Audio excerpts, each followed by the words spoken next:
네, 요즘 어떻게 지내셨어요? 네. 바쁘죠. 바쁘세요? 바쁜 이유 중에 하나가 네. 그동안 제가 이제 청주에서 5선 국회의원 하다 보니까 청주에 그 생활한 지 둔 지가 20년이 됐습니다. 그렇죠. 그러다 보니까 집도 서울하고 청주, 사무실도 서울하고 청주, 양쪽에. 예. 테레비도 2대, 냉장고도 2대, 전부 사무실에 있는 것까지 하면 더 많죠. 그런 거 다 하나로 통합시켜야 되잖아요. 와, 그러니까 사무실 2개 하고 집 2채에 있던 짐을 그 서울집 하나로 통합시키자니까 그게 보통 일이 아니더라고요. 그 정리하시는데도 굉장히. 예. 진짜 버려야 되는데 버리려니까 아깝고 무슨 추억이 있는 것 같고 삶의 흔적이 있는 것 같고 그렇죠.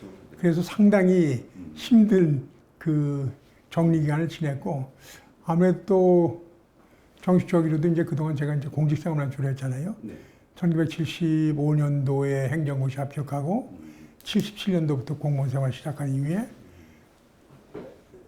이번에 2024년도 50년 만에 공직을 떠나는 그렇게 되다 보니까 공적 삶을 버리고서 어떤 사적 영역에 들어가는 그런 과정에서의 어떤 마음 다짐을 하는 그런 시간도 필요했고 그런 과정에서 그동안 공무원 생활하면서 쭉 있었던 일, 또 국회의원 생활하면서 쭉 있었던 일 중에서 여지껏 정리가 못된 상태에 있었는데 그걸 언젠간 한번 기록으로 남겨야 되겠다 그런 생각을 했지만은 여러 가지 일로 쫓기다 보니까 정리를 못했는데 이번에 그런 거 더 이상 내 기억에서 사라지기 전에 정리해보자 해가지고 자서전이라고 할 건 없고 그동안에 살아본 과정, 그 과정에서 겪었던 어려운 일, 또 좋은 일 그런 것들을 쭉 정리하는 그런 작업을 하고 있죠.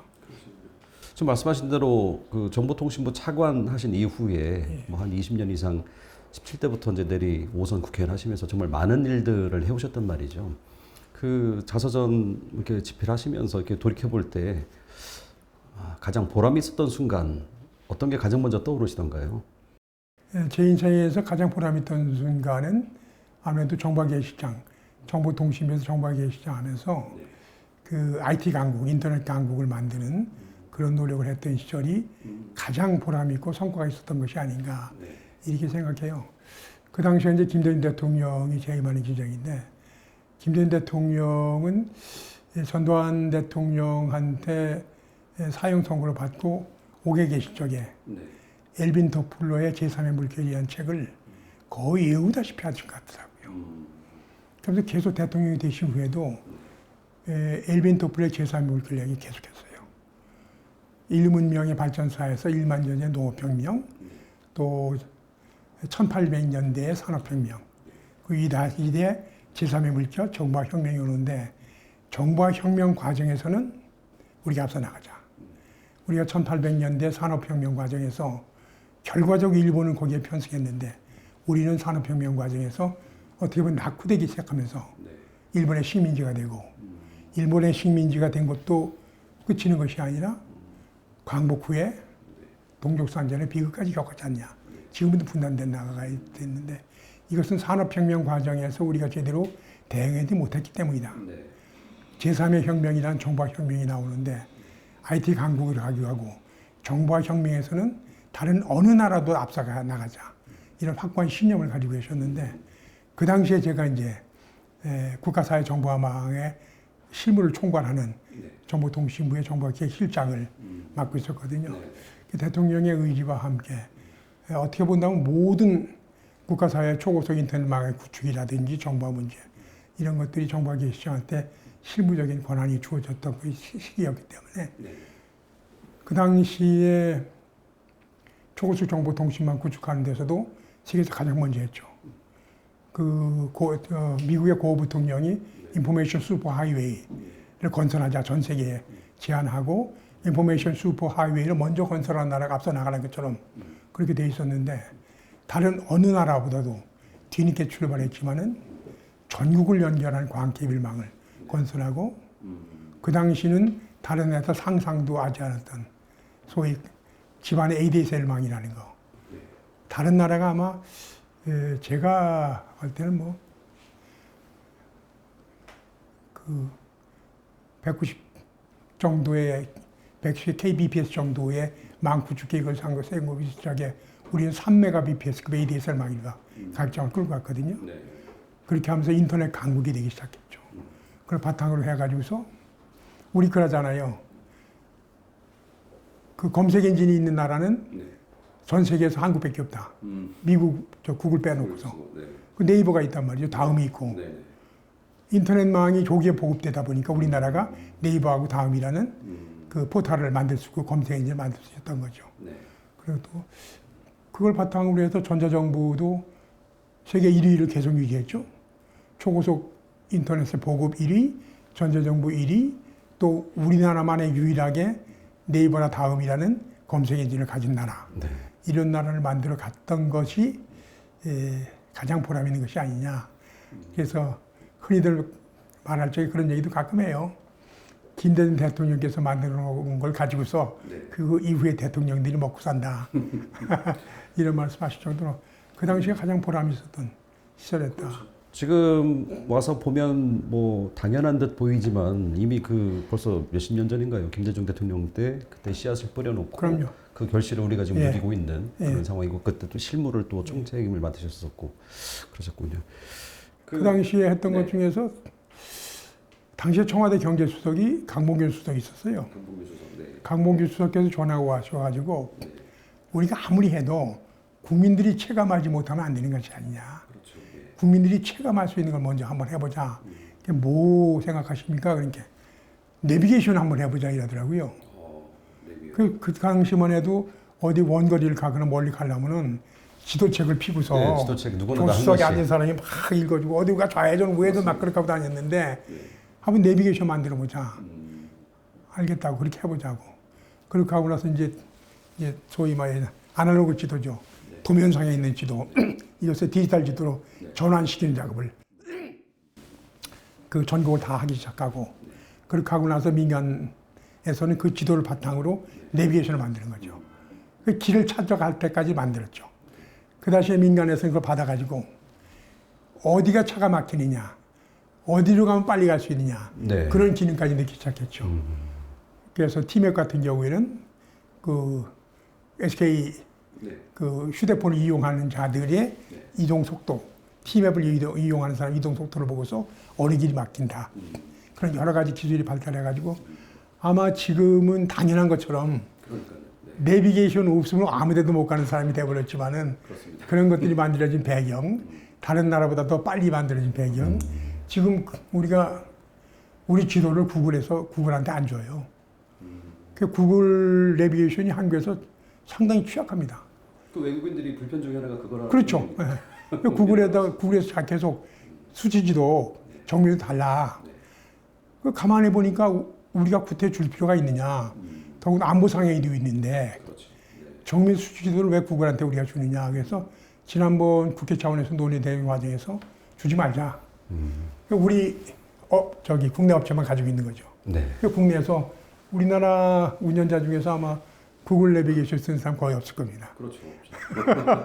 그런 것들이 그 당시에 시도했던 것이고 국민 생활을 바꾸는 그런 가장 결정적인 계기도 되고 했다 이렇게 말씀드릴 수가 있죠. 어떤 한 국가의 미래를 좌우할 만한 큰 그 변화, 변혁, 정책적인 그런 결단이 있었을 텐데 말씀하신 대로 국민들이 체감할 수 있는 것들을 위주로 접근을 했기 때문에 거기서 계속 동력을 얻어서 그렇죠. 펼쳐나갈 수 있었던. 국민들이 체감할 수 있는 정책을 하면은 그 신속하게 시장이 반응하기 시작합니다. 제가 이제 공직생활을 오래 하면서 정부 정책을 시행하는데 제가 이제 후배 공직자들한테 직원들이 한 소리가 있어요. 정부가 정책을 세우면은 그 정책이 왜 국민들이 따르지 않느냐 하지 말고 정부 정책을 따르는 자가 돈을 벌게 하라. 돈만 벌면 돈만 되면 시장은 움직인다. 돈이 안 되면 시장은 움직이지 않는다.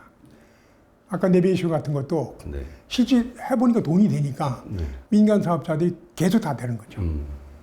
그런 것들이 상당히 시장의 그 반해서 네. 어떤 정책도 성공하지 못한다 하는 것이 내가 공직생활하면서 터득한 지론입니다. 국민들이 왜 안 따라오느냐 이런 얘기 하지 말고. 그걸 절대 하지 말라 이거지. 예. 따라오는 자가 돈을 벌고 네. 따라오는 자가 혜택을 받게 만들어줘야 된다. 우연일지 모르겠습니다만 21세기 들어서 우리나라 정치에서 많이 듣는 얘기가 그때 이미 하셨던 것 같기도 하고요. 자, 그러면은 이제 보람이 있었던 부분 말씀해 주셨고 반면에 이 부분은 굉장히 좀 아쉬웠다 이런 부분도 있지 않을까요? 했던 것이 몇 가지 있겠지만은 네. 최근에 있었던 일이 가장 아쉽죠. 아무래도 이번에 그 22대 총선에 여러 가지 고민하다 출마를 결심했는데 육선 도전을 해서 지역도 좀 발전시키고 또 의장도 도전하고 또 그걸 바탕으로 해가지고 후배 정치인들을 키워줄 수 있는 그런 기반을 만들려고 했는데 예상치도 않게 그냥 뭐 경선도 못 해보고 컷오프 당하고 보니까 상당히 당혹스럽고 어떻게 해야 될지 모르겠더라고요. 일반 사회 같은 경우에는 뭐 여러 가지 구제 절차가 있지만은 당의 조직 내에서는 당원 당규가 있지만은 그것이 독립성이 상당히 부족하기 때문에 구제 절차가 상당히 미약해서 어떻게 대처하기도 힘들고 마음속으로 좀 달랬죠. 달래면서도 그런 생각을 많이 했어요. 우리가 분노해서 말하지 말라. 분노했을 때 행동하지 말라. 분노해서 한 말과 분노했을 때 한 행동 분명히 나중에 너한테 덫이 된다. 후회한다. 화났을 적에 절대 말도 하지 말고 행동도 하지 마라. 그러니까 꾹 참고 일주일간 생각한 후에 그래도 저를 키워주고 제가 5선 국회의원까지 한 게 만들어준 것이 민주당이고 민주당 당원인데 하면서 승복하고서 현재까지 당 중앙위원회 의장 직책을 그대로 수행하고 있죠. 그러시군요. 예. 월요일 날 또 중앙위원회 의장으로서 또 중앙위원회 회의를 또 소집해서 주재해야 됩니다. 자, 저는 사실 이 기자로 일하면서 이제 의원님 이렇게 떠올리면 가장 먼저 생각나는 것 중에 하나가 바로 그 방사광 가속기예요. 그 4년 전에 총선 때도 방사광 가속기를 대표 공약으로 거셨고 그것이 또 실현이 됐고요. 일단 우선은 이 보시는 분들 입장에서 방사광 가속기가 뭔지 좀 쉽게 좀 설명해 주신다면. 이게 이제 상당히 그 전문적인 내용이기 때문에 그렇죠. 제가 설명하다가 그 누구나 쉽게 이해를 시키려고 해서 간단하게 하면은 과학적 오류가 날 때가 있어요. 그러다 보니까 이거 설명하는 사람들이 길게 어렵게 설명해요. 근데 간단하게 설명하면은 가속기라는 것은 여러 가지 종류가 있거든요. 결과적으로 입자, 물질을 구성하는 최소 단위인 입자를 빛의 속도까지 가속시켜서 충돌시킨다든지 여러 가지 그 과학적 현상을 만들어내는 그런 것이 가속기다 이렇게 생각하면 되는데 대전에 건설되고 있는 중요한 가속기는 수소나 헬륨 위에 좀 더 무거운 원자를 충돌시키는 거고 또 경주에 있는 양성자 가속기는 전자 말고 양성자를 가속시켜서 암 치료에 사용하는 것이고 또 이번에 세브란스 병원에 도입된 중입자 가속기라는 게 있습니다. 중입자 가속기는 탄소라는 원자를 가속시켜서 암 치료로 사용하고 있거든요. 근데 다른 데는 전부 입자 이름을 댔는데 요 방사광 가속기만은 전자 가속기라고 안 해요. 왜 그럴까요? 그러니까 그 가속의 특성을 나타내는 것 같아요. 이건 방사광 가속이 전자를 가속하는 거거든요. 전자는 입자 중에서 가장 가벼운 그 물질이라고 볼 수도 있는데 물질인데 이걸 가속시켜가서 빛의 속도까지 끌어올립니다. 빛의 속도 끌어올리면은 이게 방사를 시키죠. 소위 우리가 빛을 갖다 프리즘을 내면은 보남반도 노출발 나오죠. 그러면 빨간색의 바깥에는 적외선이 있고 그 보라색의 바깥에는 자외선이 있죠. 자외선 바깥에 X선이 있어요. X선 바깥에는 방사능 방사선이 나오고. 근데 그 중에서 방사된 빛 중에서 요 X선이 상당히 물질의 분해 능력이 강하거든요. 이 X선의 그 힘을 네. 극대화시켜 가지고서 네. 물질의 구조나 물질의 변화 과정을 지켜보는 수 있는 초거대 현미경이다. 그렇죠. 초거대 현미경. 예, 이렇게 이해하시면 되는데, 그렇게 하면 물질의 구조를 보는 경우에는 우리가 일반적으로 얘기할 적에 10조분의 1m의 크기도 판별할 수 있다. 10조분의 1 미터도 판별할 수 있다. 아, 일단 뭐 감이 잘 안 잡힙니다. 그러니까 소위 원자의 구조까지를 볼 수 있다. 네. 이렇게까지 얘기하는데 원자 내부 구조가 그 내부가 물질이냐 에너지냐 이런 문제가 또 있기 때문에 그 분야는 제가 언급할 사항은 아니지만 그 정도까지의 초정밀하게 분석할 수가 있고, 또 한 가지는 시간 분해 능력입니다. 이건 공간 분해 능력이고, 그 아마 제가 하나 적어놨는데 공간도 있고 시간 분해 능력이 있다. 그렇죠. 네. 아, 이렇게 돼 있구나. 공간 분해 능력이 10억 분의 1m를 쉽게 낼 수 있다. 네네네. 또 시간 분해 능력은 1억 분의 1초. 1억 분의 1초. 1억 분의 1초에 그 물질의 구조가 어떻게 변해나. 이것을 확인해낼 수 있다 이거죠. 그래서 흔히 우리가 얘기할 적에 신종플루라는 게 있지 않습니까? 네네네. 신종플루라는 말은 이제 독감 예방주사 맞고 나지 않습니까? 그 타미플루가 나왔기 때문이거든요. 타미플루라는 신종플루에 대한 신약은 스탠포드 대학에서 방사선 가속기를 통해서 신종플루를 일으키는 바이러스의 구조와 단백질 구조의 특성, 변화 과정을 지켜보고서 금방 만들어낸 얘기예요. 타미플루가 나오니까 그렇게 인류를 위협하던 신종플루가 그냥 하루아침에 없어집니다. 그 정도로 다 방사선 가속기는 모든 분야에서 물질의 가장 근본적인 단위까지 보고 그 물질이 어떻게 변해가는가 그것까지 확인함으로써 인류 문명을 새롭게 바꿀 수 있는 그런 역량을 가진 거다. 이렇게 이해하시면 됩니다. 그냥 제가 아주 일반적인 수준에서요. 말씀 주신 대로 우리 이제 오창에는 방사광 가속기를 하고 있는데 대전에는 중이온, 경주에는 양성자, 세브란스 병원은 이제 중입자 가속기. 이게 각각의 차이도 있고 뭐 특별한 기능들을 할 텐데 방사광 가속기가 제일 좋은 건가요? 방사선 가속기는 가장 흔히 쓸 수 있는 거죠.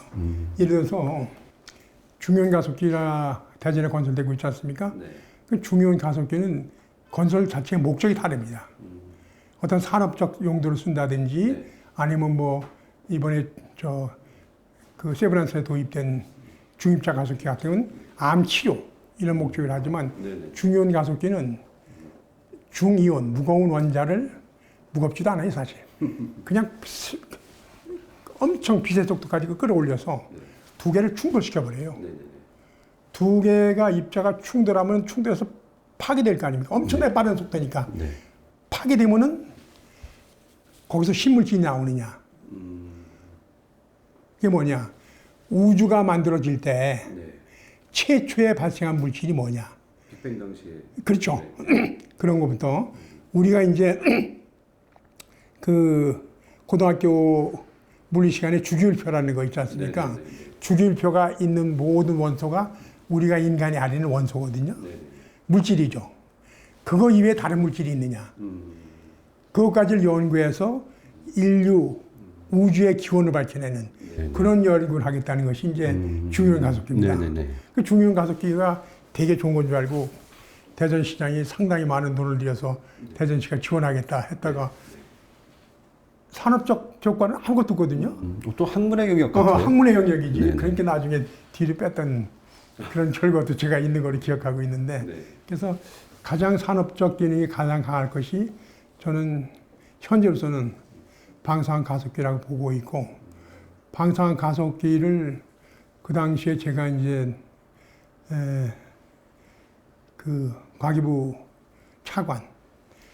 차관이 당시에 문미옥 차관이 있었는데 그 문미옥 차관이 물리학정보입니다. 그 차관하고 얘기하다가 우리나라의 방사능 가속기가 더 이상 추가적으로 필요하다. 정부에서는 정부 계획하고는 없었지만 네. 그런 얘기를 서로 나누면서 그렇다면 방사능기 하나 더 하자. 방사능 가속기를 포항에 3개나 있는데 추가적으로 한다면 특성을 해야 될 것이 아니냐. 그렇다면 산업지원용으로 하자.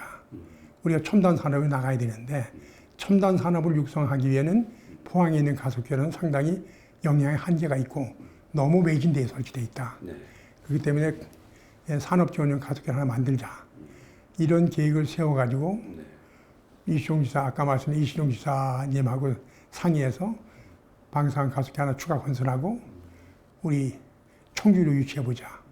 그래서 이시종 지사께서 한 5억 정도의 예산을 주셔가지고서 기초과학지원연구원에 용역을 주고 그렇게 하면서 정부를 설득하기 시작한 거죠. 거꾸로 우리가 정부를 설득한. 그렇죠. 정부를 설득했는데 제가 그 문제를 제기한 것이 아마 1월 달일 거예요.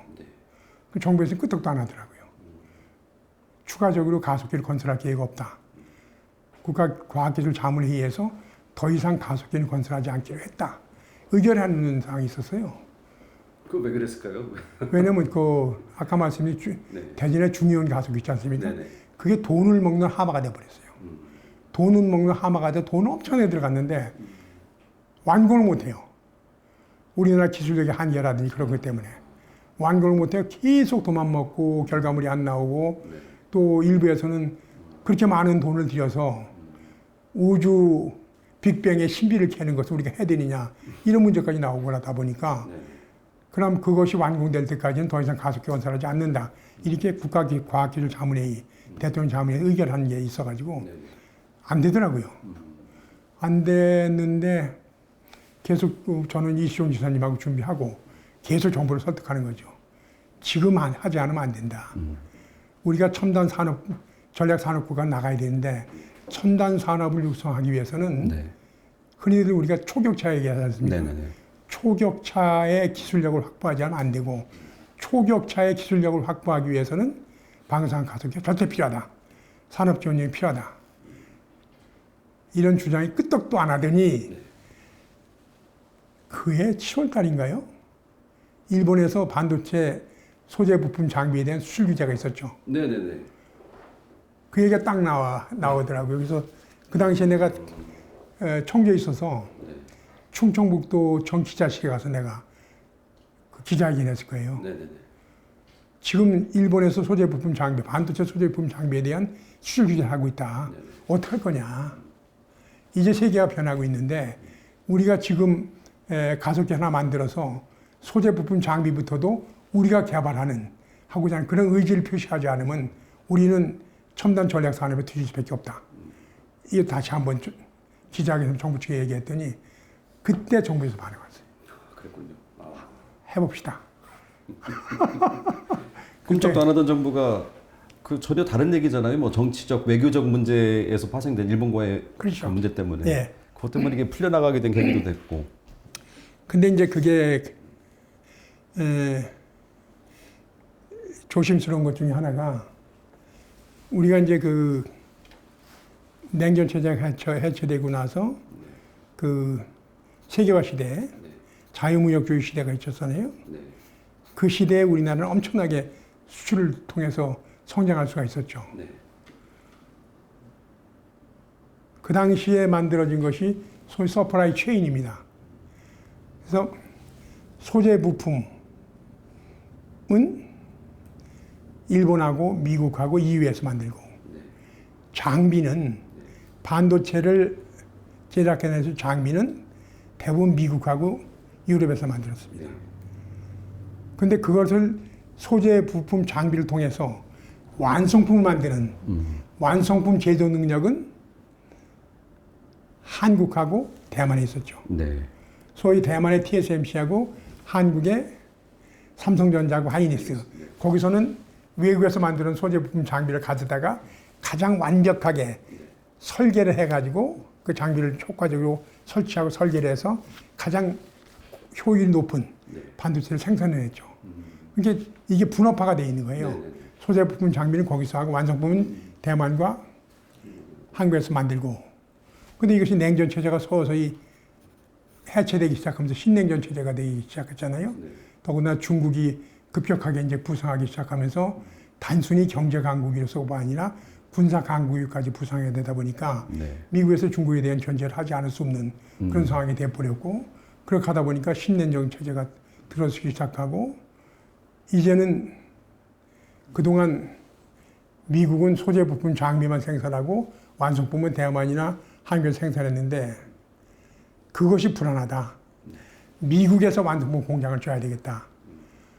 그렇게 하다 보니까 삼성전자가 전부 미국에서, 바이든이 뭐 미국에 공장 안 지면 뭐 그 상당한 불이익을 줄 것처럼 얘기하니까 미국에 공장 짓고, TSMC도 미국 가서 공장 짓고 다 그런단 말이죠. 그렇게 된다면 어떻게 해야 될 것이냐. 우리도 그럼 소재 부품 장비 분야에 대해서 좀 신경 써야 될 것이 아니냐. 국산화하는 노력을 해야 될 것이 아니냐. 서플라이 체인이 진짜 리어레인지먼트가 되는 과정에서 그럼 소재 부품 장비를 국산화하기 위해서는 우리는 어떤 노력을 해야 될 것이냐. 또 완성품 생산 공장이 미국에 넘어가 있는데 대한민국의 삼성전자와 하이닉스의 완성품 공정을 세계 최고 수준으로 유지해야 되는 것이 아니냐. 세계 최고 수준이 아니라 소위 초격차, 한 발에 따라올 수 없는 그런 수준까지 올려놔야 될 것이 아니냐. 그런 것이 첨단 전략 산업을 추진하는 그 정부 내에 또 산업계에 그 정책하는 사람들의 기본적인 입장이거든요. 그럼 초격차의 기술력을 확보하려면 어떻게 되느냐. 지속적인 R&D가 필요하고, 지속적인 R&D를 뒷받침할 수 있는 것은 진짜 세계 최고 수준의 방사능 가속기를 통해 가지고서 물질의 구조나 변화를 아주 미세한 부분까지 볼 수 있는 그런 것들이 있어야 되는 것이 아니냐. 그런 거고, 우리나라가 이제 오송 같은 경우에도 바이오 산업에 집중하려고 하지 않습니까? 바이오 산업은 새롭게 부상할 수 있는 엄청나게 큰 부가가치가 높은 산업이잖아요. 고령화 사회가 되다 보니까. 그럼 바이오 산업을 만들어가는 과정에서 어떤 신약의 구조라든지 어떤 그 단백질의 구조의 변화라든지 그런 걸 지속적으로 미세한 공정 과정까지 분석해낼 수 있는 그런 능력이 있어야 되는데, 그런 능력을 언제까지 해외에 나가서 할 거냐. 해외에 나가서 하는 경우에는 연구 결과 있지 않습니까? 그것을 그 가속기 보유국가하고 공유를 해야 돼요. 공유를 해야 돼요. 그 사람들 그 비싼 장비 빌려주고서 그냥 할 수는 없는 거니까. 우리가 하자. 그래서 어떻게 본다면은 서플라이 체인이 변하는 과정에서 우리나라 소재 부품 장비 분야에서도 어느 정도의 경쟁력을 가져야 되고, 완성품 분야에서는 초격차의 경쟁력을 가지기 위해서는 초정밀한 설계와 물질의 분석을 할 수 있는 방사능 가속이 절대 필요하다. 전 이렇게 생각해서 강력하게 정부 측에 요청했던 거고, 또 우리가 첨단 전략 산업을 지원하기 위한 것이기 때문에 첨단 전략 산업이 집중되어 있는 곳에서 기업에서 산업체에서 이용하기 좋은 위치에 있어야 된다. 그럼 첨단 전략 산업은 바이오라든지 반도체라든지 2차 전지 다 어디 가서 있느냐? 인천, 수도권, 대전, 청주, 이천이거든요. 그럼 이천부터 쭉 이렇게 수도권과 충청권의 가운데 있어야 되는데 가운데 5,000밖에 더 있냐? 또 의원님 지역구였고. 그렇게 좀 논리를 짰죠. 결과적으로 5,000이로 왔죠. 그럼 정말 탁월했던 시점에 탁월하게 접근하셨네요. 그러니까 그 시대적 요구를 이겨야 되죠. 뭐. 그리고 전략을 세워야 되고. 그래서 이제 그것이 완성되면은 단순히 이제 지금까지는 가속기를 통해서 무엇을 할 수 있을 것인가 그걸 우리 산업계가 잘 모르거든요. 근데 초격차에 대한 요구와 가속기를 통해서 무엇을 할 수 있다는 것을 알게 되면은 우리 산업계에서 아마 활용도가 상당히 높아질 거다. 이렇게 기대를 하고 있습니다. 그래도 그 부분을 좀 여쭤보려고 했었는데, 지금 첨단 전략 산업에 있어서 어떤 초격차 이런 부분 말씀해 주셨는데, 이 방사광 가속기가 뭐 충분히 말할 것도 없고요. 우리 대한민국의 과학 혹은 첨단 산업에 있어서 그 어떤 역할을 할 것인지 이게 왜 중요한지 좀 쉽게 풀어서 말씀해 주신다면 좀 청사진은 어떨까요? 지금 현재로서는 이제 현재 건설 중에 있는데 이 건설하는 과정에서 지속적으로 요구가 많이 바뀌더라고요.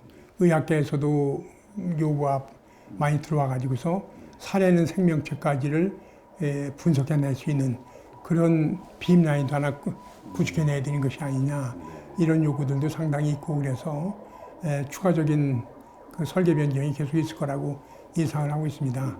다만 현재까지는 방사선 가속기를 통해서 우리는 무엇을 할 수 있을 것인가 여기에 대해서 우리 산업계가 잘 모릅니다. 네. 그래서 뭐 저 셀트리온이라든지 제약회사에서 그동안 복제약 중심으로 만들었지만은 이제는 신약을 개발해야 될 거 아닙니까? 신약 개발하기 위해서는 가속기를 통해서 어떤 물질의 구조라든지 변화를 물성의 변화를 보고 나서 신약을 개발할 수 있다. 이런 거에 대한 확신이 없고 반도체라든지 2차 전지라든지 신소재 산업 분야에서도 우리가 가속기를 통해서 어떠한 연결을 나타내고 가속기를 통해서 한 단계 품질 향상할 수 있을 것인가 요거에 대해서 잘 모릅니다.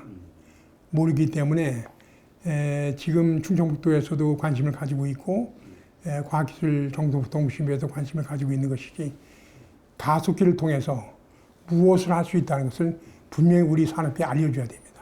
그렇겠죠. 네. 그래서 교육을 시키고 그래서 그걸 이용해 가지고서 우리가 첨단 전략 산업을 한 단계 업그레이드 시켜 나갈 수 있는 그런 노력을 해야 된다 이렇게 보고 있기 때문에 그런 노력을 정부 차원에서 또 그 저희 지방자치단체에서 지속적으로 할 필요가 있다 이렇게 보고 있죠. 그 아까 김대중 대통령 당시에 우리 이제 IT 산업의 그 첫 씨앗을 뿌리는 과정에 있어서도 그 말씀 주셨잖아요. 체감할 수 있는 건 먼저 해보자. 내비. 그렇죠. 근데 이것도 뭐 산업계뿐만 아니라 국민들도 이 방사광 가속기가 미래 첨단 산업에 있어서 왜 중요한지를 조금이라도 알게 된다면 조금 더 뭐 그 응원도 하고 힘도 보태고 이게 정책이 이제 지속적으로 갈 수가 있는 거잖아요. 지금 제가 생각하기하고 기대하는 것은 최소한도 그 빔라인을 우리가 오창 가속기 같은 경우에 40몇 개, 근 50개까지를 만들어낼 수 있거든요. 지금 한 10개 정도만 설계가 되어 있는 걸로 알고 있어요. 나머지를 빔라인을 쭉쭉쭉 뽑아내서 어떤 이 빔라인은 어느 연구에 특성한다. 그리고 다수가 있고 이 빔라인은 삼성 전용이다. 이 빔라인은 SK 전용이다. 이 빔라인은 LG 전용이다. 이런 식으로 아마 대기업 집단별로 다 하나의 빔라인을 가져야 되는 것이 아니냐. 근데 아마 제가 지금 기억하기에는 하나의 빔라인을 건설해서 운영하는데 한 300억 정도 든다. 그럼 그 정도 같으면 그 대기업 집단별로 하나씩 가질 수 있는 것이 아니냐. 그럼 자기들이 필요할 때 언제든지 자기들이 쓸 수 있는 그 정도까지를 가져야지만이 우리가 소위 초격차 시대를 기업에 대비하는 것이 아닌가 이렇게 생각돼서 충청북도하고 또 뭐 우리 지역 국회의원하고 그런 전략을 세워서 그런 기업들과 협력하면서 해나간다면은 우리 지역에도 도움이 되고 또 기업이 한 번 더 도약하는데 크게 도움이 될 것이다 이렇게 기대를 하고 있습니다. 그 관련해서 이 방사광 가속기 특별법 있지 않습니까? 이제 21대 국회 때 발의가 됐다가 이제 폐기가 됐는데 지금 이제 22대 국회에서 다시 지금 재발의가 되고 있는 상황이란 말이죠. 이 방사광 가속기 특별법이 왜 필요한 건가 좀 말씀해 주신다면요. 필요성 문제는 이게 이제 공모 방식으로 추진됐단 말이죠. 가속기가. 그러다 보니까 지방자치단체 분담분이라는 게 나왔어요.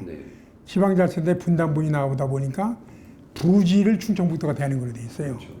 부지를 충청북도가 되는 걸로 돼 있는데 이게 도가 가지고 있거나 국가가 가지고 있는 국유재산이나 공유재산은 공유재산 관리법에 적용을 받아서 20년 이상 무상임대를 못하게 돼 있어요.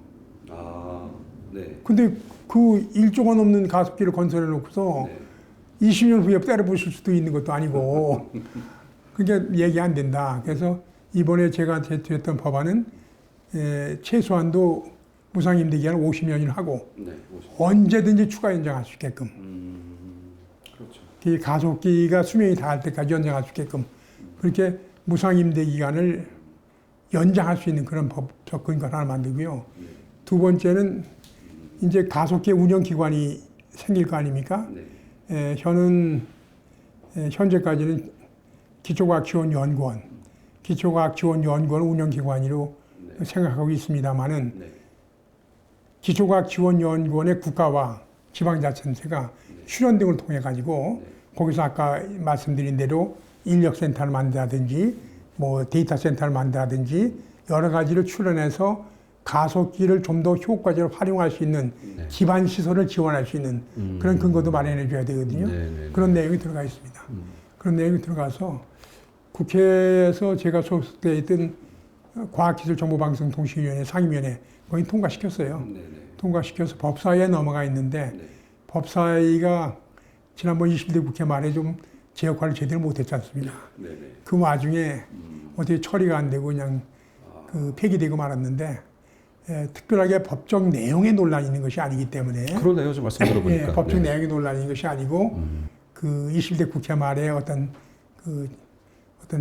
정치적 혼란이나 정쟁 과정에서 그 제대로 처리되지 못하고 폐기된 법이기 때문에 22대 국회에서 제출되면은 그대로만 신속하게 처리될 것이 아닌가. 그렇게 해서 오창에 건설되는 방사능 가속기가 좀 더 안정적으로 운영될 수 있고 국가나 지방자치단체에서 지원할 수 있는 근거도 마련될 것이다. 이렇게 생각하고 있습니다. 제가 다음 질문은요, 좀 할까 말까 좀 고민을 했었어요. 이게 뭐냐면, 방사광 가속기와 연계한 양자산업 육성을 좀 말씀하셨단 말이죠. 계획을 하셨고. 근데 이 양자, 퀀텀 이 부분이 리차드 파인만인가요? 이 양자역학을 이해하는 사람은 아무도 없다고 자신있게 말할 수 있다 할 정도로 지금 양자역학은 뭐 21세기 물리학의 뭐 그 대세로 되어 있지만 이게 좀 들어가 보면 너무나 어렵단 말이죠. 어렵죠. 이 부분을 또 어떻게 설명할지 모르겠습니다. 방사광 가속기와 연계한 양자산업을 어떻게 육성하려고 했던 것인지 이 부분이요. 근데 양자산업이라는 것이 갑자기 툭 튀어나온 건 아니에요. 그 양자라는 것은 이제 입자를 얘기하는 건 입자. 원자의 구조를 보지는 못했지만 알아낸 거. 그래서 오래되지 않습니까? 그러니까 거기에 전자라는 게 있고 양성자라는 게 있고 중성자라는 게 있고 양성자, 중성자가 핵이고 전자가 이제 이렇게 아마 제가 기억하기에는 양성자가 전자보다 한 2,000배 정도 질량이 큰 걸로 알고 있어요. 그렇게 돼 있는데 전자라는 것이 있고 전자가 움직이는 특성을 해서 알기 시작했단 말이죠. 그게 이제 첫 번째 양자역학, 양자물리학에서 나오기 시작한 거죠. 그럼 전자는 잘 알잖아요. 전자공학과, 전자산업. 전자산업체 삼성전자, LG전자, 전자 아니야 다. 거기서 나온 냉장고 쓰고 있고, TV 쓰고 있고, 휴대폰 쓰고 있고. 다 그렇다면 양자산업의 초기 단계가 전자산업이다. 초기 단계가. 그렇죠. 일자 양자산업이 전자산업이다. 전자산업은 지금 인류가 가장 크게 인류를 진짜 풍요롭게 만드는 산업 중에 하나지 않습니까? 지금 휴대폰 없이 살 수 없죠. TV 없이 살 수 없죠. 전화기 없이 살 수 없죠. 그래서 양자산업이라는 것이 갑자기 툭 튀어나온 건 아니다. 근데 전자의 물리적 특성을 이해하기 시작하고 전자의 물리적 특성을 제어하기 시작하면서 전자산업이 나왔는데 양자의 여러 가지 현상 중에서 도저히 그 당시로서는 이해가 안 되고 통제가 할 수 없는 현상들이 있었습니다. 저도 내용 잘 모르는데 양자 얽힘, 양자의 불확실성, 양자 중첩 이런 현상들이 나타나는데 이런 현상이 왜 나타나는지 이런 현상이 제어가 가능한지 여기에 대해서 불확실성이 너무 크다 보니까 이 문제는 계속 연구실에서 연구 상태로 있다가 최근에 거기에 대해서 일부 재현이 가능하고 제어가 가능하다는 그런 연구 결과가 나오기 시작하면서 이제 또 다른 양자 산업 분야가 나오는 거죠. 근데 이 분야에 대해서도 누구도 확신을 못해요. 네. 그래서 지금 양자산업 분야에 대해서 초기에 있었던 전자산업이라는 거, 네. 그걸 빼고 나서 네. 양자산업에서는 첫 번째가 이제 그 양자 컴퓨터죠. 컴퓨터. 네. 양자 컴퓨터는 그동안의 컴퓨터는 1과 0의 끝없는 네. 움직임 속에서 하는데 이건 1과 0 사이를 엄청나게 중첩시킬 수 있단 말이죠. 네. 그러다 보니까 어느 컴퓨터보다 빠르게 돼서 뭐 지금 현재 슈퍼컴퓨터 1만 년 계산할 것 같다가 뭐 몇 초 만에 계산한다는 등 네네. 그런 이제 보도가 나오지 않습니까? 그 정도 엄청나 빠른 계산 능력을 가진 거기 때문에 그런 계산 능력을 가졌다면은 그 계산 능력 가지고 미래의 새로운 기술을 개발할 수 있는 엄청난 연산을 해낼 수 있단 말이죠. 네. 그래서 지금 상용화되고 있는 상태인데 상용화되고 있는데 에러율이 너무 높아요. 에러율이. 네. 이게 양자 컴퓨터에서 결과물이 나오면 그 100% 신뢰하지 않습니까? 아직은 어렵죠. 근데 이게 자꾸 에러가 난단 말이죠. 네. 근데 에러가 나는 것은 에러를 줄일 수 있다는 것이 전제가 되기 때문에 양자 컴퓨터는 상당히 이제 발전하고 있습니다. 양자 컴퓨터 하고 있고 지금 연세대학교 같은 경우에는 IBM에서 양자 컴퓨터 임대 받아갖고 사용하고 있고 아마 이번에 보도를 보면은 충청북도에서도 양자 컴퓨터 하나 한번 임대해서 쓰겠다. 네. 전부 임대해서 쓰는 겁니다. 네. IBM이나 그런 데서 개발한 것은 그 정도고 그 분야는 우리도 이제 도전합니다. 물론 IBM에서 만드는 것보다는 상당히 그 성능이 떨어지는 초기 단계 그 양자 컴퓨터지만 우리 정부 출연연을 중심으로 해서 도전합니다. 네. 왜냐면 미국이 앞서 있다고 그래서 우리는 손 놓고 있을 수는 없잖아요. 기초라도 먼저 해서 따라가야지. 그렇게 돼 있고 또 양자 통신이라는 게 있는데 양자 통신은 결국 암호통신이라고 보면 됩니다. 양자가 가지고 있는 특성을 고려해서 엄청나게 많은 수의 암호를 만들어냄으로써 소위 말해서 1만 년을 풀어도 이 암호는 못 푼다. 완벽한 보안. 이건 상용화돼 있어요. 그래서 양자 센서라는 분야인데 지금 우리가 엄청나게 많은 센서를 쓰고 있지 않습니까? 뭐 냄새도 있고 뭐 여러 가지 센서 있고 그래서 그 양자 센서 분야는 아직까지는 그렇게 발달하지 못했기 때문에 양자 센서 분야는 우리가 지금 도전해도 충분히 따라갈 수 있는 분야가 아닌가라고 해서 아마 충북대학교에 이번에 양자연구센터 만드신 분 그분들 양자 센서 분야에 대해서 상당히 조예가 깊고 이 분야에 관심 많이 가지고 있는 걸로 알고 있어요. 그런 분야는 새롭게 도전할 수 있는 분야가 아니냐 이렇게 생각되고 있고 이 분야도 마찬가지입니다. 양자산업 분야에 대해서 우리가 그 가속기를 했는데 향후는 양자산업 분야가 새롭게 인류 문명의 게임 체인저가 될 것이다. 게임 체인저가 된다면 우리도 잘 모르겠다 하고 남이 하는 거 보지만 말고 우리도 도전하자. 이것을 그 우리 김영환 지사님께 제가 권해드렸죠. 또 김영환 지사님도 그걸 흔쾌히 받아주셔가지고 1억 원의 예산을 들여서 용역을 주면서 우리가 어떻게 해가지고 양자산업을 우리 클러스터를 충북에 만들 수 있느냐, 가속기하고 어떻게 연동시킬 수가 있느냐, 이런 걸 지금 연구 용역을 하고 있고 그 연구 용역의 일환으로서 이번에 개소된 충북대학교 양자연구센터가 개소된 것이 아닌가 이렇게 보고 있습니다. 그래서 가속기도 전자산업도 전부 양자를 이용하는 것이다. 일단 1차적으로 우리가 제어할 수 있는 분야는 산업화가 돼 있고 제어하지 못했던 분야인데 이제는 뭔가 재현이 가능한 분야는 산업화에 도전한다. 이렇게 저는 이해하고 있습니다. 제가 이해하는 건지 맞는지 모르겠지만 여튼 우리 충북 외에 전국 다른 시도 중에도 양자 산업에 관심 갖고 있는 시도가 있나요? 지금은 제가 보기에는 양자 관련 인력이 없어요.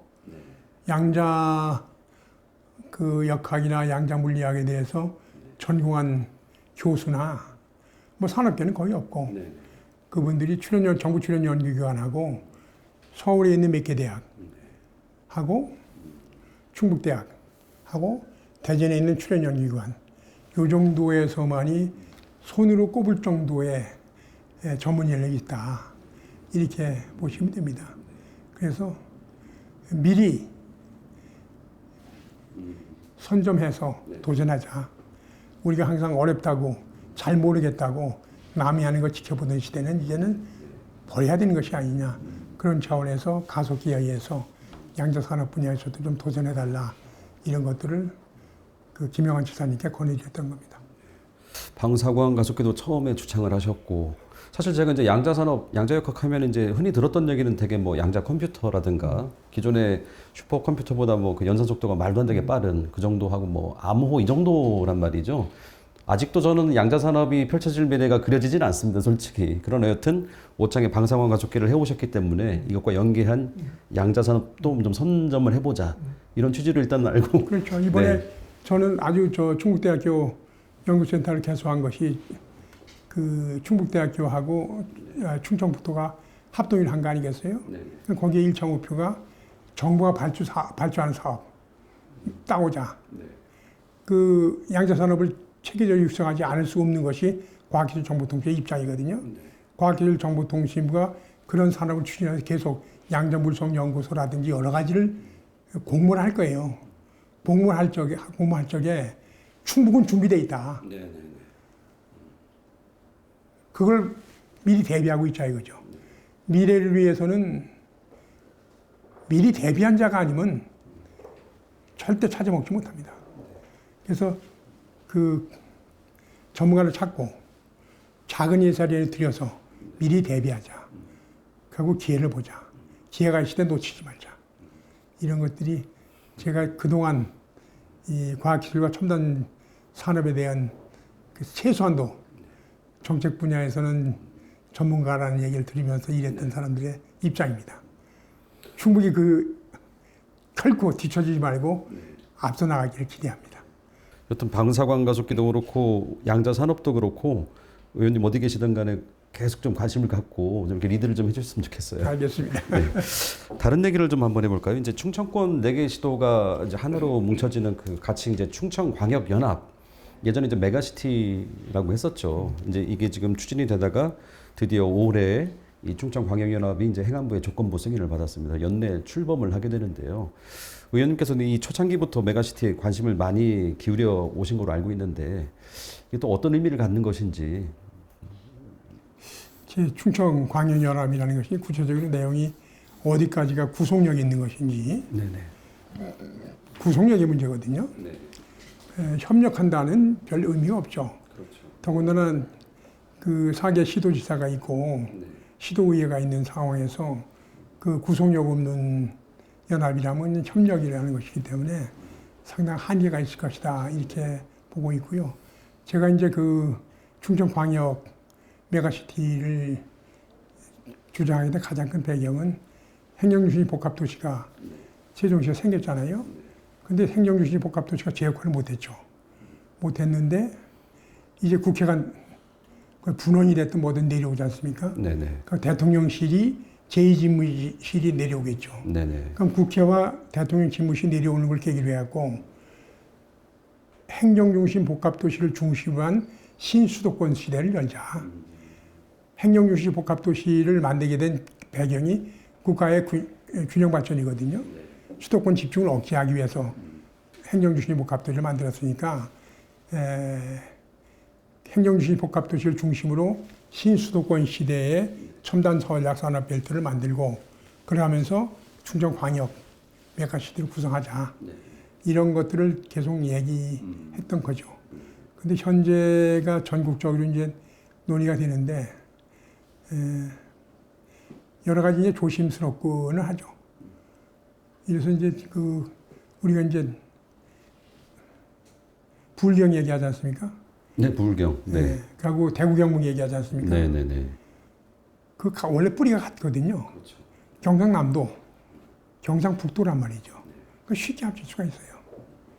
근데 호남 같은 경우에 전라남도와 광주는 한 뿌리죠. 네. 전북은 뿌리가 다르죠. 네. 전북은 특별자치도가 돼버렸죠. 그렇죠. 네. 강원도 특별자치도가 되고 네. 제주가 특별자치도 됐죠. 충청권 같은 경우에는 세종시하고 대전시는 충남이 뿌리죠. 네. 거긴 세종시하고 대전하고 충남은 동질성이 강해요. 그렇죠. 의사의 동질성이 강하고 충북은 거기서 조금 비껴나가 있단 말이죠. 지리적이도 그렇고 어떤 이해관계라든지 생각이 조금 다른 경향이 있기 때문에 그럼 광역할 적에 충북이 특별자치도를 할 거냐. 특별자치도를 하기에는 오송과 청주, 공항 등을 중심으로 해가지고 충청권의 허브가 돼 있단 말이죠, 우리가. 청주가. 그죠? 그렇게 되다 보니까 별도로 독립해서 특별자치도 할 수 없는 상황이니까 충청광역과에 우리가 적극적으로 끼어들 수밖에 없는 거죠. 그렇지만 그 과정에서 분명히 우리가 잊어서는 안 되는 것이 3개 시도는 뿌리가 같은데 우리는 뿌리가 달라. 이것이 알게 모르게 나타납니다. 그 문제를 좀 관심을 가져야 되고요. 그 행정중심복합도시. 네. 이것이 성격이 많이 바뀌었죠. 행정중심복합도시가 도심지를 가면 교통이 상당히 복잡하죠. 네. 굉장히 더딥니다. 운전하다 보면. 왜 그러냐? 설계가 30만 도시로 한 거거든요. 행정중심복합도시 30만 도시를 해놨는데 행정중심복합도시에다가 연기군을 합쳐버렸잖아요. 이 광역화되다 보니까 30만에 만족하지 않고 지금 뭐 70만이니 100만이니 소리 하지 않습니까? 그러면 그 행정중심복합도시의 중심부가 30만이로 설계된 것이 70만, 100만 도시가 되면은 기본적인 도시 기능을 수행할 수 없죠. 그렇죠. 그럼 행정중심복합도시는 어떤 형태로 우리가 끌고 갈 것이냐. 이 문제도 대전이나 충남이나 충북에서 같이 신경 써야죠. 행정중심복합도시가 연기군 전체를 포용했기 때문에 동일한 경쟁 상대로 볼 것이냐. 이런 문제도 관심을 가져야 될 것이고, 또 이제 우리가 충청광역 시나 뭐 그런 개념을 생각하면 우선 당장 눈에 띄는 게 어디입니까? 대전, 세종시, 청주시, 증평하고 진천은 같이 붙을 수가 있겠죠. 그 다음에 천안. 여기까지는 광역시라는 개념이 들어갈 수 있을 것 같잖아요. 거기다 오송역하고 청주공항까지 합치면. 그럼 충청북도의 다른 지역. 보沼천, 영동, 제천, 단양, 충주. 충청남도의 다른 지역. 거기는 어떻게 될 것이냐. 이런 문제까지도 같이 한번 염두에 두면서 충청광역 시도라는 개념이 나간다면 그런 문제까지를 같이 보면서 충청광역 시도로 되는 경우에 대전에서는 당연히 중심지가 대전이 된다고 생각하더라고요. 그렇겠죠. 예. 근데 우리가 생각하는 대전은 전혀 그렇지 않거든요. 어떻게 본다면 좀 이렇게 낙후된 것 같은. 좀 오래된? 오래된, 올드시리 그런 개념을 가지고 있는데 그거랑은 다른 개념을 한다면은 오송이나 청주공항이라든지 그런 걸 중심으로 해가지고서 새로운 그 중심지가 되는 그런 설계가 돼야 되는데 그런 것들도 쉽게 받아들일 것이냐 이런 문제까지를 잘 생각해서 광역화 문제를 논의해야 될 것이다. 이렇게 보고 있고 그동안 전임지사 시절에서도 광역 간의 협의를 상당히 많이 했지만은 실질적인 성과를 낸 것은 거의 없는 걸로 알고 있어요. 논의를 하고 필요성을 인정하지만은 실적으로 구체화되는 데 들어가서는 충남은 충남의 입장, 충북은 충북의 입장, 대전은 대전의 입장, 각 시도 입장, 거기 시의회가 있고 도의회가 있기 때문에 특히 그 지방에 다 언론이 있고 그래서 충청권 전체의 입장에서의 어떤 논의가 상당히 비흡했던 거 아니냐. 그렇기 때문에 논의는 오래 했지만은 결과물은 없단 말이죠. 충청광역철도 문제가 열심히 해놨는데 그동안 4개 시도지사 간에 합의한 내용하고는 전혀 다른 그 CTX가 나왔지 않습니까? 그런 문제까지를 좀 더 염두에 둬서 이게 뭐 금방 뭐 큰 성과가 날 것이다. 그렇게 기대하기는 힘들 거다. 그런 과정에서 아까 말씀드린 몇 가지 요소들은 항상 충북의 입장에서는 잊지 말고 기억해야 된다. 이렇게 생각합니다. 그 충청광역연합이요. 네. 지난주에 이시종 전 지사님을 만나서 이 충청광역연합의 얘기를 좀 나눠봤는데 그 말씀을 하시더라고요. 이제 그 대구 경북 뭐 또 호남 지역은 한 뿌리인데 우리 충청도의 경우에는 충청남도와 충청북도가 분리된 게 1896년도래요. 그러나 이제 대구 경북은 분리된 지가 이제 채 100년도 안 된 수십 년밖에 안 된 상황이고 너무나 큰 차이가 있다. 만약에 이제 이제 메가시티 얘기하다 넘어왔는데요. 만약에 이제 대구 경북처럼 행정통합까지 간다고 했을 경우에 그렇다면 이제 1896년 이전으로 돌아가자는 얘기인데 그게 과연 쉽게 되겠느냐. 뭐 의원님 말씀하신 대로 그 뭐 주민들의 정서나 뭐 정치적인 부분이나 여러 가지로 그 성향도 다르고 한 부분이 있기 때문에 일단은 충청광역연합을 우리가 신중하게 추진하면서 성과를 내고 그러다 보면 자연스럽게 주민들의 공감대가 생기면 그때 가서 행정통합을 얘기할 수도 있겠다 이런 말씀을 하시던데 의원님도 같은 생각이신 건가요? 저는 뭐 꼭 그렇지는 않은데 행정통합을 해야 된다고 보는 거죠. 행정통합을 해야 된다고 보는데 네. 그럼 현재의 충청북도, 충청남도, 그 대전 이게 통합하고 대구와 경북은 현재대로 그대로 통합하고 이렇게 하는 것이 맞는 거냐라는 생각은 있어요. 그래서 우리가 충북 같은 경우에도 충주 같은 경우에는 수도권 연계 발전 전략을 세우잖아요. 수도권과의 접근성을 높여서 충주가 청주하고의 연계성을 높여서 발전 전략 세우지는 않더라고요. 대전하고 연계성을 높여서. 그럼 제천단양 같은 경우에 청주하고의 연계성을 높여서 발전 전략을 세우지 않잖아요. 그렇죠. 오히려 원주하고 강원권하고 붙어서 수도권하고 연계돼서 발전 전략을 세우고 있단 말이죠. 그렇게 하면은 광역화를 할 경우에 현재 충북, 충남, 대전 그걸 그대로 할 것이냐 아니면 또 경상북도 중에서도 충청권하고 사실 생활권을 같이 하는 지역도 꽤 있거든요. 그런 식으로 해서 일부의 도경계를 허물 것이냐 이런 문제도 한번 논의를 해볼 필요성이 있다고 보는 거죠. 그동안 그 1896년도에 이제 충남 충북이 갈렸다면은 1896년이면 뭐 19세기 말에 저기죠 뭐 그러니까 1900년도 90년이 뭐 저기니까 조선 말기에 대한제국 시절인가 일본의 영향하에서 이렇게 된 건데 그 정도는 충청도였죠. 그게 사실상 조선시대 팔도였는데 지금 이게 그 저기 뭐야 우리 남한만 13개 시도 이게 너무 많죠. 더군다나 이제 그 13개 시도로 갈라진 것이 뭐 그 이후에 뭐 대구가 독립되고 광주시가 되고 대전시가 되고 다 그렇게 되기도 했지만은 그 이후에 그 교통통신 인구의 이동 상당히 많아졌거든요. 근데 그렇게 진짜 분할된 광역단체를 그대로 유지하는 게 맞냐. 저는 광역화는 해야 된다고 봅니다. 광역화 해야 된다고 보고 우리가 흔히 그런 얘기를 하거든요. 그런데 이명박 정부 시절에 한번 전국을 70개 시로 만들자.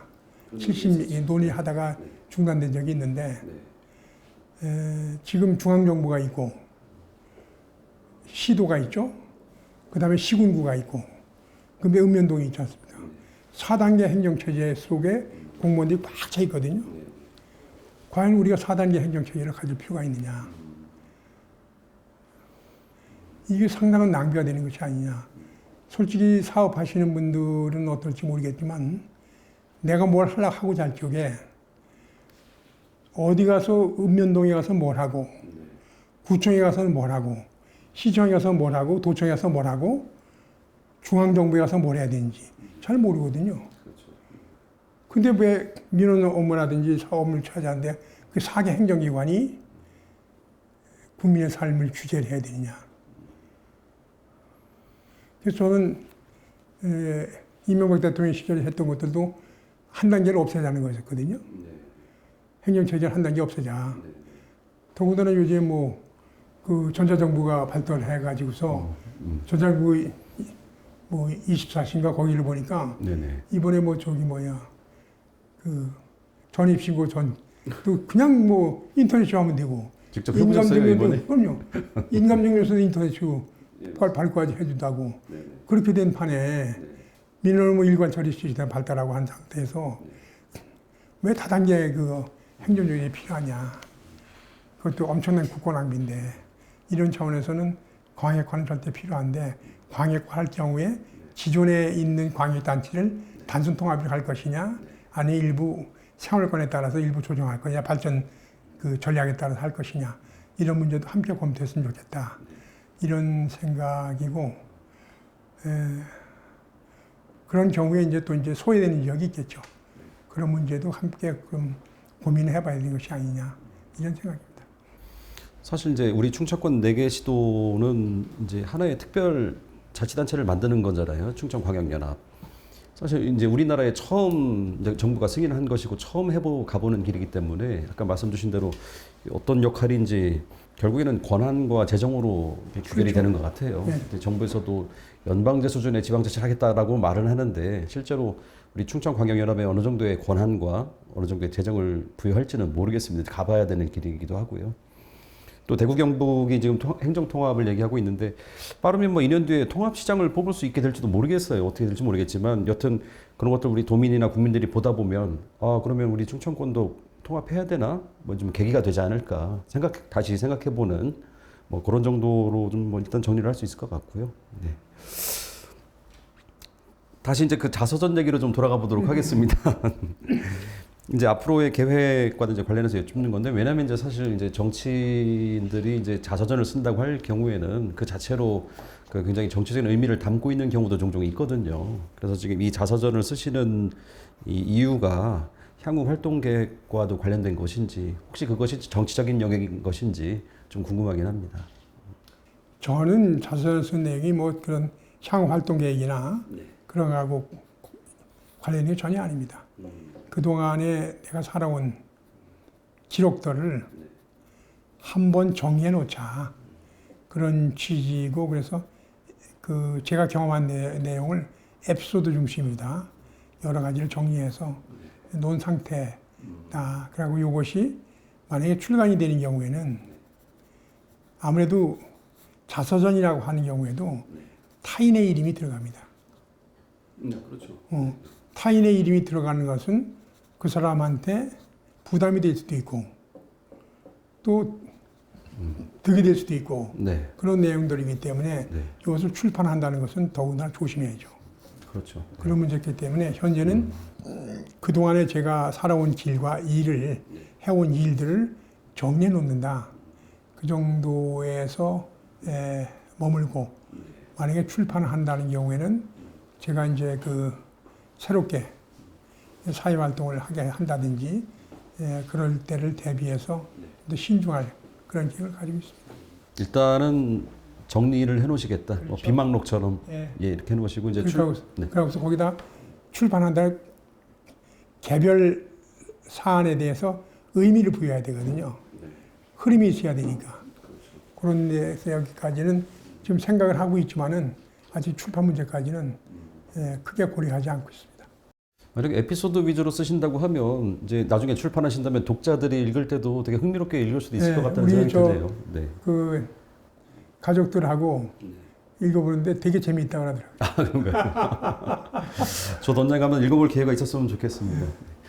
또 하나 또 향후 활동 계획에 관한 겁니다. 이제 사실은 이제 다음에 이어지는 선거가 이제 바로 지방선거잖아요. 이제 2년도 채 남지 않았고 사실 이제 지역 정가에서 여야의 어떤 충북도지사 후보군을 얘기할 때 아시겠지만 의원님도 늘 유력한 후보군으로 늘 이제 물망에 올라 계시고 왜냐면 그동안에 5선 국회의원 하시면서 지역의 어떤 정치적인 위상이나 역할들이 굉장히 무겁게 받아들여지고 있기 때문에 정작 본인께서는 이 도지사 출마 가능성에 대해서 어떻게 보시는지 한번 좀 여쭤보고 싶습니다. 현재까지는 제가 특별하게 다음에 한번 도지사를 해야 되겠다. 그런 의지는 없습니다. 의지는 없고 주변에서 이제 저를 좀 아껴주시는 분들이 저 지난번에 또 컷오프 당하는 과정이 또 좀 상당히 좀 당혹스럽고 그렇기 때문에 그 겸사겸사해서 다음에 지사 하면 어떠냐 이런 얘기를 많이 해주시는데 아직까지는 구체화를 안 하고 있다. 그렇게 하고서 많은 부분에서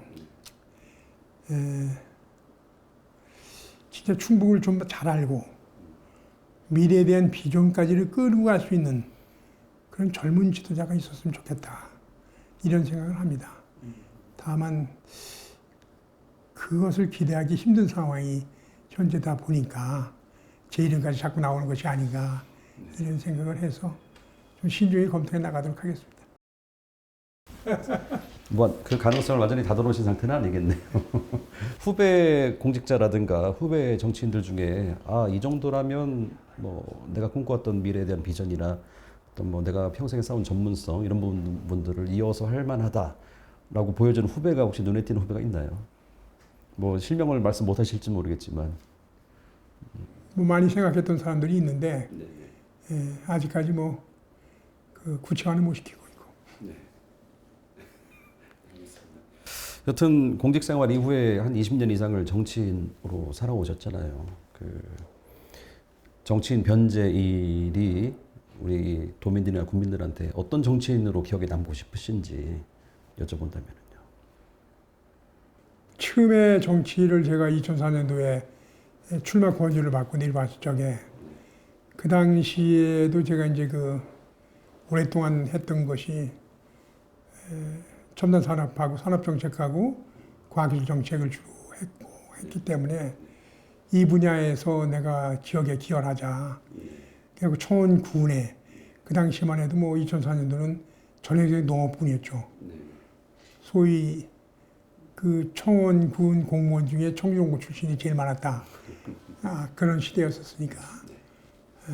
그런데도 청원, 특히 오송오창 지역을 중심으로 학내까지를 중심해서 첨단 전략산업단지 내가 육성해내겠다. 그런 공약을 했었어요. 그래서 내가 가장 잘할 수 있는 것을 내 지역으로 해서 하자. 그렇게 하고 그 이후에 청주청원이 통합되면서 지역과 갈리는 바람에 오송 문제에 대해서는 좀 한 발 멀리서 지켜볼 수밖에 없었지만은 그 오송과 오창을 첨단 전략 산업단지를 키우고자 하는 그런 노력은 계속 해왔고 마지막으로 이제 이시용 지사께서 큰 결단을 해주신 거 아니겠어요? 그 오송생명과학단지를 개발하면서 30만 평을 카이스트에 주겠다. 카이스트 총장한테 여기다 바이오 캠퍼스를 건설해달라.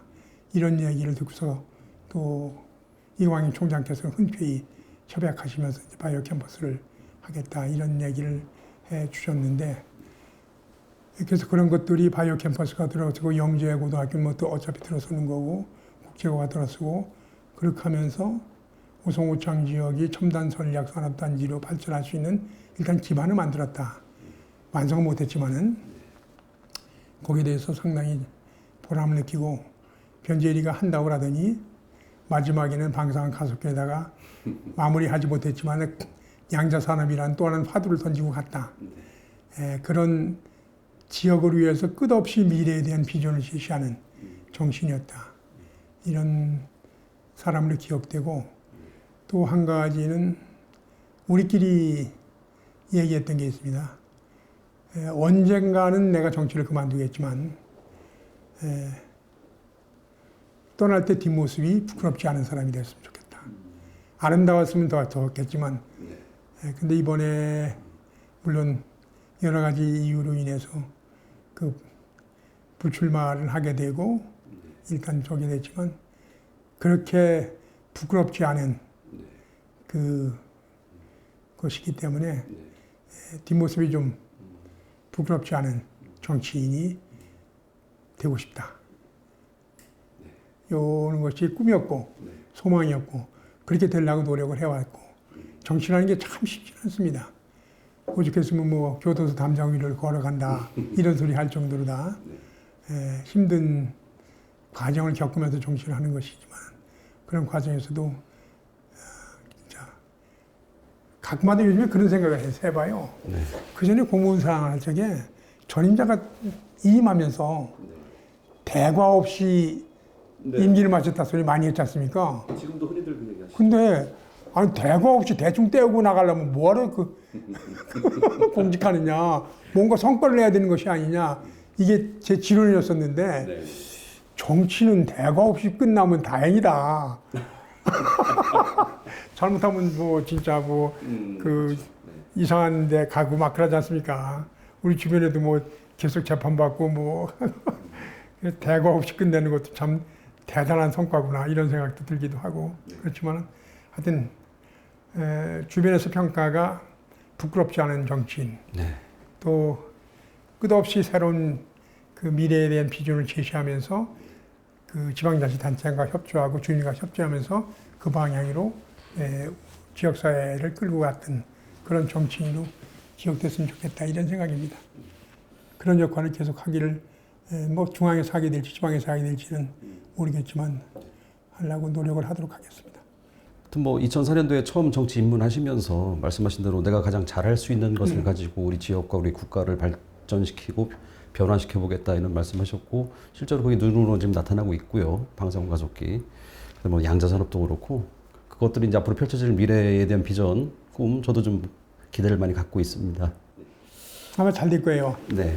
그래서 또 한 가지 제가 끝내기 전에 말씀드리고 싶은 것은 네.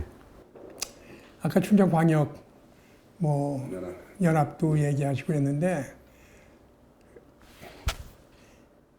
진짜 우리가 여기가 사람이 모이고 첨단 전략 산업이 되고 과학기 중심이 되고 그렇게 하려면 인재가 모여야 되거든요. 사람이 모이는 게 아니라 인재가 모여야 된다고요. 그러니까 인재가 왜 안 모이느냐? 왜 여기 직장에 있는 사람이 서울로 출퇴근하느냐? 그럼 여기에서 우리 아이를 교육시켜가지고 서울에 있는 대학에 보낼 자신이 없단 말이죠. 이게 바람직한 것이 아닌지는 모르겠어요. 그렇지만 시민들이 원하고 국민들이 원하는 것이기 때문에 여기에서 우리 아이를 교육시켜서 의대를 보낼 수 있느냐? 그것도 또 대치동이나 그 서초동에서 학원 다니는 학부모들의 인재들의 부모들의 꿈이란 말이죠. 그럼 여기서 그걸 만들어주면 돼야 될 것이 아니냐. 이번에 의대 정원하는 과정에서 충남대학교하고 충북대학 정원이 제일 많이 늘었거든요. 그럼 충남대학 정원과 충북대학 정원이 제일 많이 늘었다는 것은 충청도에서 고등학교 나온 사람들이 의대 진학 가능성이 가장 높아졌다고 볼 수도 있다고. 그렇죠. 그럼 여기서 진짜 국제고등학교도 생기고 영재고등학교도 생기고 진짜 명문고등학교 생겨가지고 여기서 자녀 교육시키면은 서울에 있는 좋은 대학 다 보낼 수 있다. 카이스트 보낼 수 있다. 포항고대 보낼 수 있다. 이런 정도의 그 확신을 가질 수 있게끔 그걸 만들어 줘야 되는 것이 아니냐. 보편적 교육이라는 이름 하에서 어떤 다 당위론적인 얘기만 할 것이 아니고 시장은 그걸 원하고 있다. 또 인재가 오지 않으면은 인재를 양성하지 않으면은 지역은 발전하지 못한다. 지금 맨날 그런 소리 많이 해요. 판교 같은 디지털 단지를 만들겠다고. 어떻게 청주가 판교 같은 디지털 단지를 만들 수가 있습니까? 사람이 없는데 판교 같은 주도 환경을 만들어주면 돼요. 판교 같은 비즈니스 환경을 만들어줘야지. 그게 아무도 안 돼 있는데. 지금 우리 도에서 이제 하겠다고. 그렇게 하려면 그 인재가 모인 데를 만들어줘야지. 그 디지털 산업이라는 거 잘 뭔지도 잘 모르는 사람들이 하는 소리 같다. 마지막에 우리 인재 양성에 대한 소신까지 말씀해 주셨고요. 좀 말씀 들어보면서 제가 느낀 것은 아직도 여전히 열정이 넘치시고 하고 싶은 일도 많으신 것 같고 특히 이제 우리가 그동안 안 가본 영역에 대한 관심도 높으시고 그런 비전도 계속 그리고 계신 것 같아요. 이제 가보지 않은 길을 가야죠. 네. 그런데 저는 여담이지만은 그 정보통신부 정보기획 시장할 적에 오사카에다가 우리 벤처기업이 일본에 진출하기 위한 오피스를 개설하러 갔어요.